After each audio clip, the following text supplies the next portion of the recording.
Hello, you are tuning into Uneducated Guests with Josiah. I'm your host, Josiah. I'm a senior in high school that's due a project for a college class, but I didn't feel like looking anything up. So, here I am.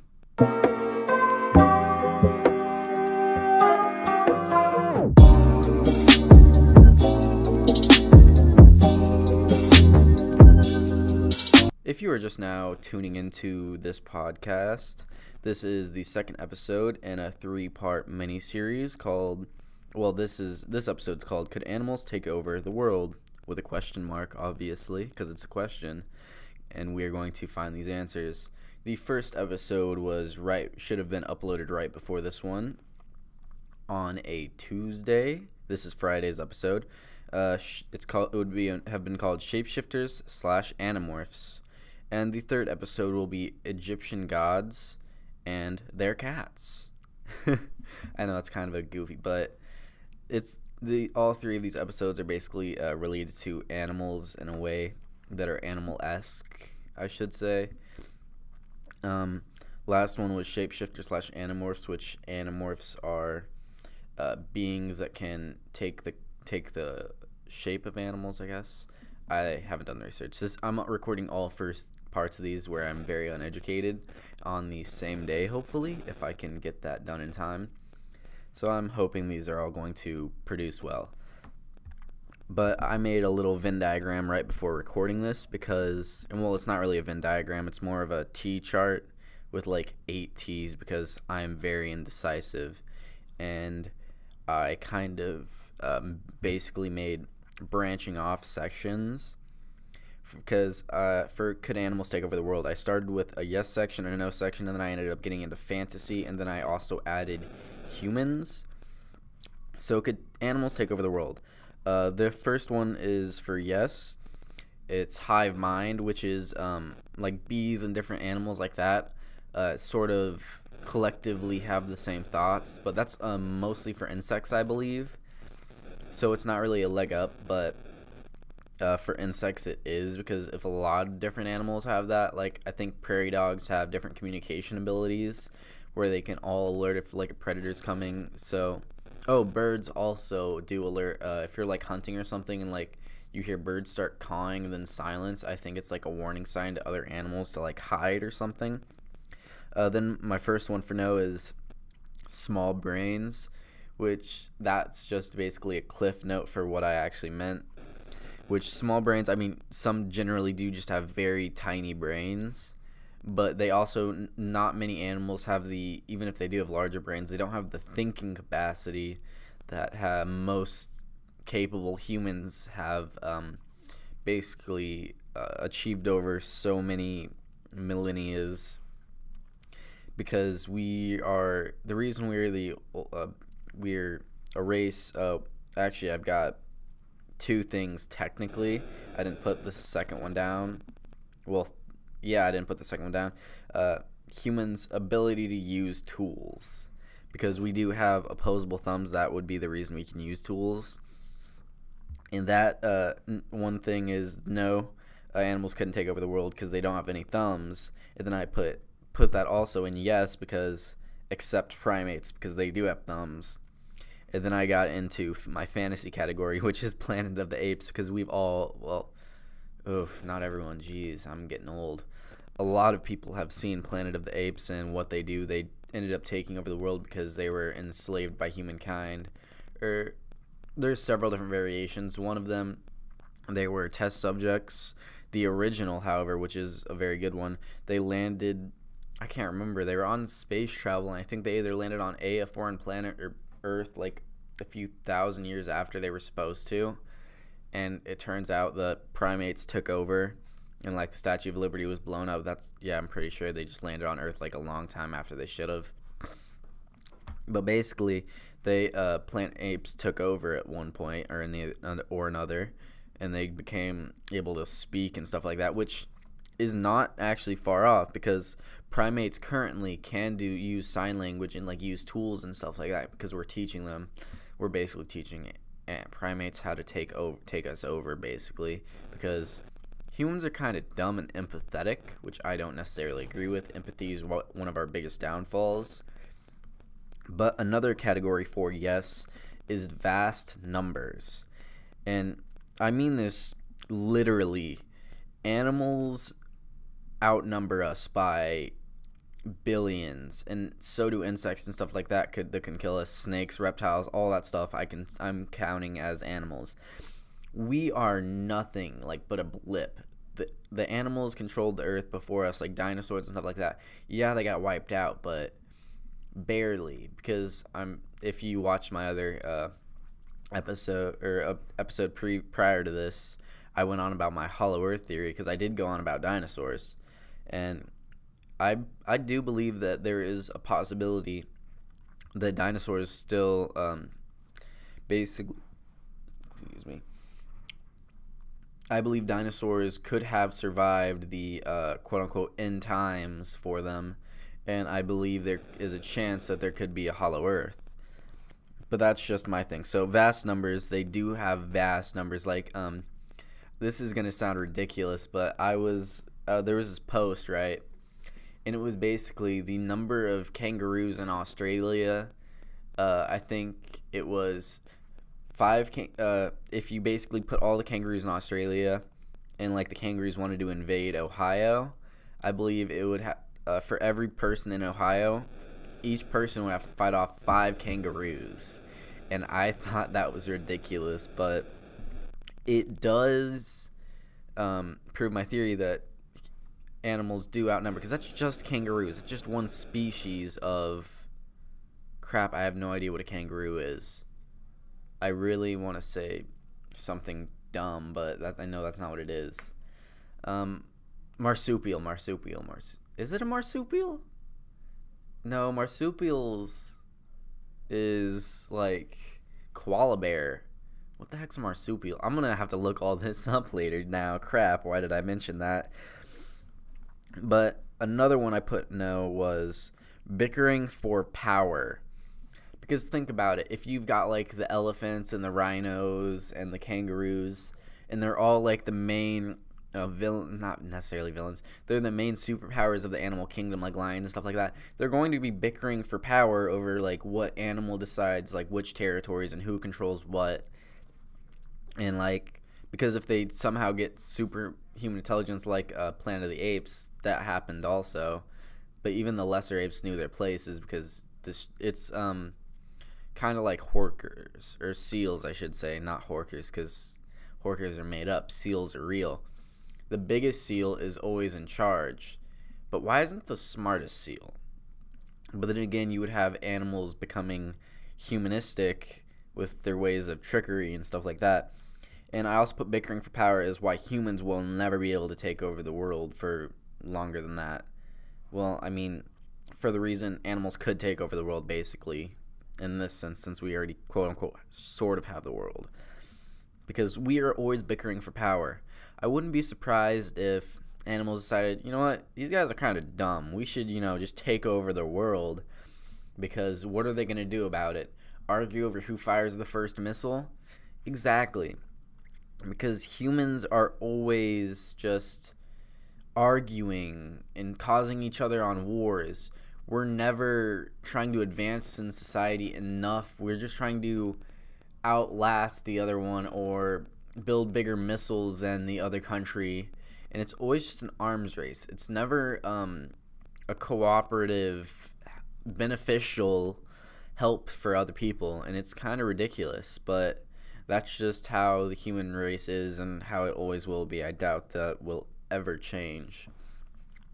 But another one for yes, this is my last one actually, but I can still go on from this, is physically capable. Because think about it. Have you ever seen a kangaroo, like a grown male kangaroo? That's horrifying. That is legitimately just horrifying. They are just muscle and legs and tail. Like, they can spring up on their tail and just kick you straight in the chest, and you're just done for.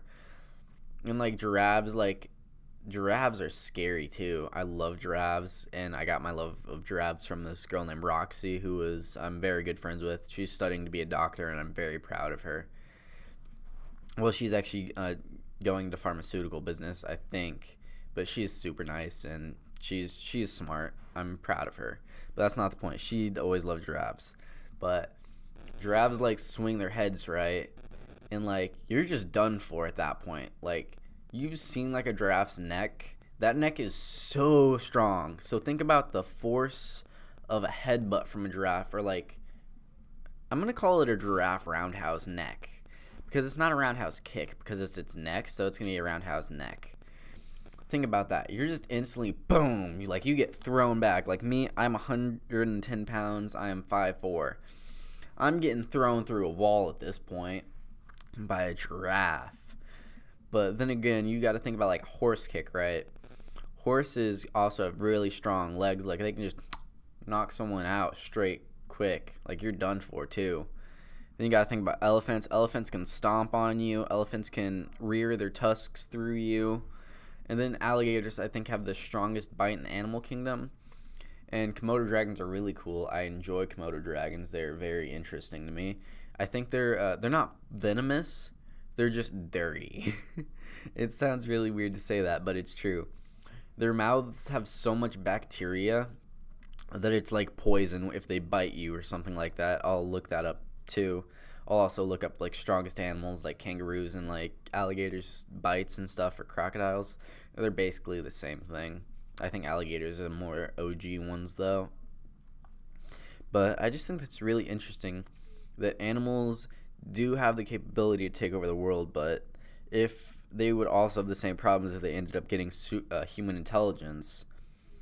But they also wouldn't.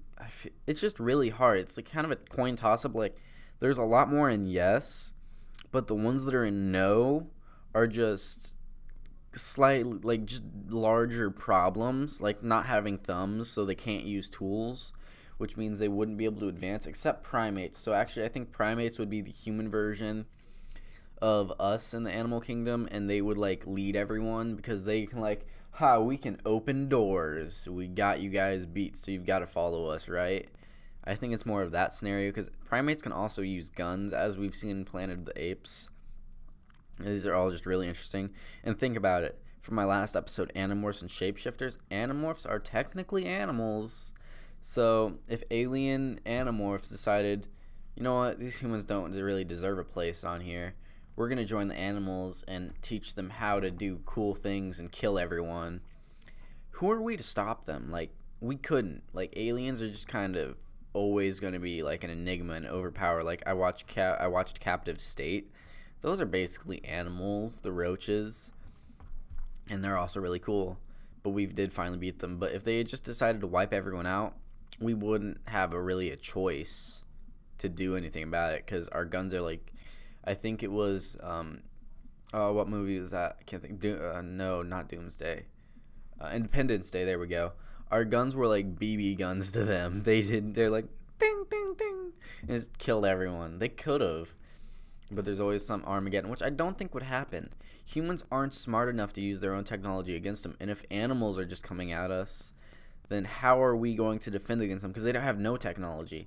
Yeah, we've got guns and tanks, but think about it. 50 monkeys versus one tank. You're kind of boned, because they're smart and they can open stuff. Like, that's pretty much all the humans are good for, is, like, opening jars and doors. But once primates get in there, we're done for, because they can just learn as quick as us, I'm pretty sure. And orangutans are like the old wise men. They're like, I just think orangutans are really cool. Orangutans are little fat babies, basically, though. This is where I'm going to cut this one short, so elevator music, go.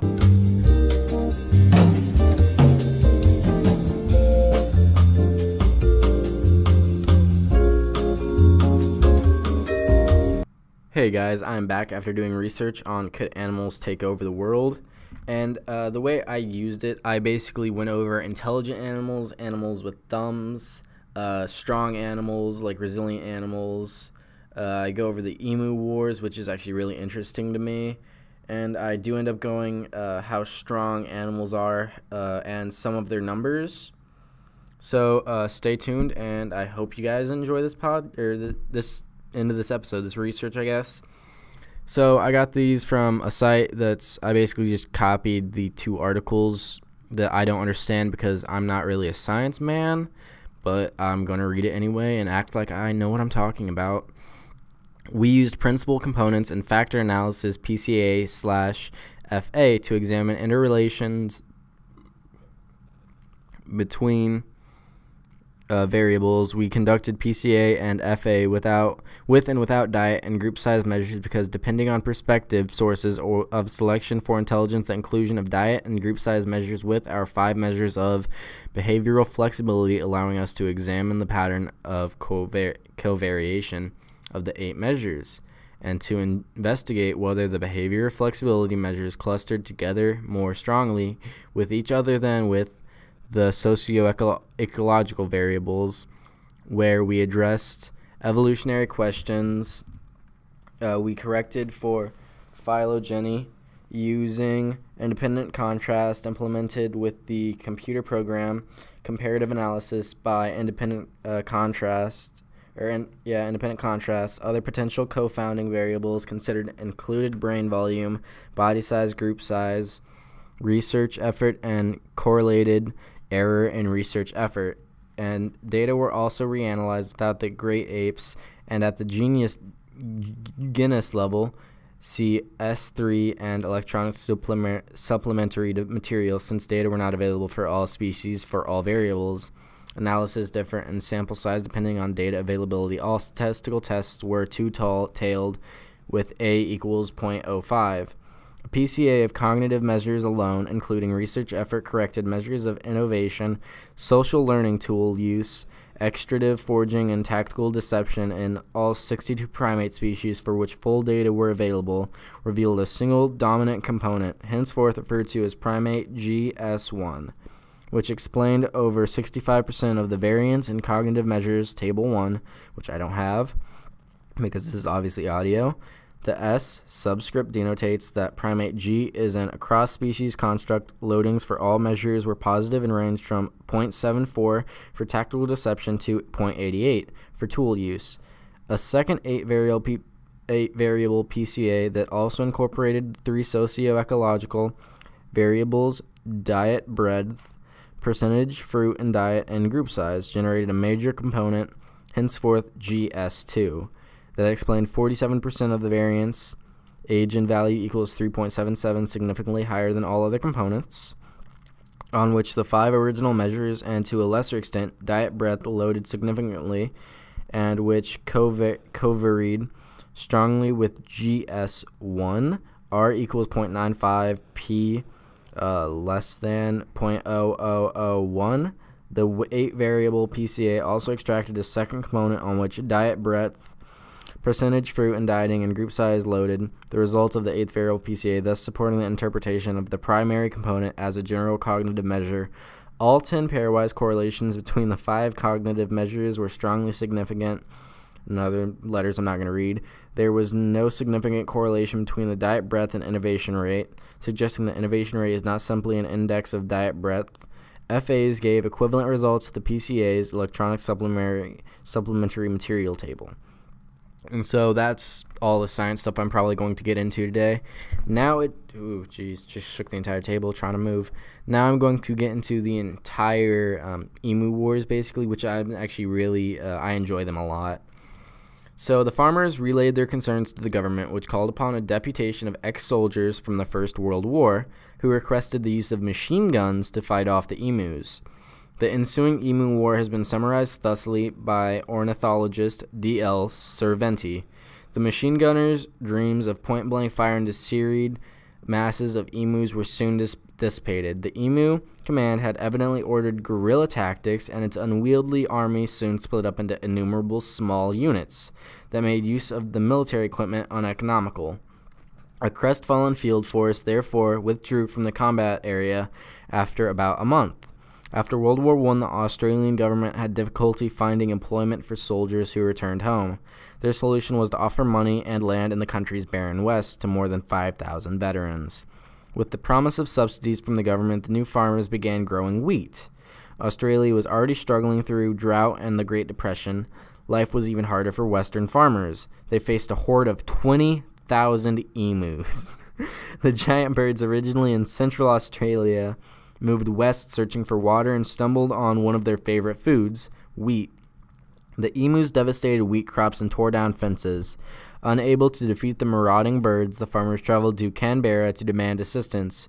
Defense Minister George Pearce agreed to send Lewis machine guns along with soldiers to operate them.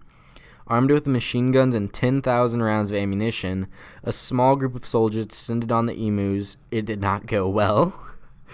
The soldiers woefully underestimated their opponents. Numerous attempts to shoot the emus went poorly, with most of the birds scattering into the wilderness unharmed. On the second day of the assault, the soldiers decided to stage an ambush lying in wait near a dam. Despite unloading hundreds and hundreds of bullets at close to 1,000 emus, less than a dozen were killed. One of the soldiers, Major G.P.W. Meredith, recalls that each mob has its leaders who keep watch while his fellows busy themselves with the wheat. At the first suspicious sign, he gives a signal and dozens of heads stretch out of the crop. A few birds will take fright, starting headlong stampede for the scrub, the leader always remaining until his followers have reached safety. With the emus even smarter and faster than the soldiers had anticipated, Meredith and his men were eventually defeated and recalled back to Canberra. The settlers made several more attempts to get the soldiers to return and fight, but the government refused. The emus had won. Meredith later told a local paper, "If we had a military division with the bullet-carrying capacity of these birds, it would face any army in the world. They could face machine guns with the invulnerability of tanks." And now I'm going to get into more not more emus. Hopefully not more emus. I'm going to get on stronger, basically animals and animals with numbers. And I'm sticking to Australia a lot of this because Australia's got some scary animals. Kangaroos are overrunning Australia, and the population of the marsupials, so I was right on that, kangaroos are marsupials, is doubled that of humans. New government data shows Australia's kangaroo population is close to hitting 50 million.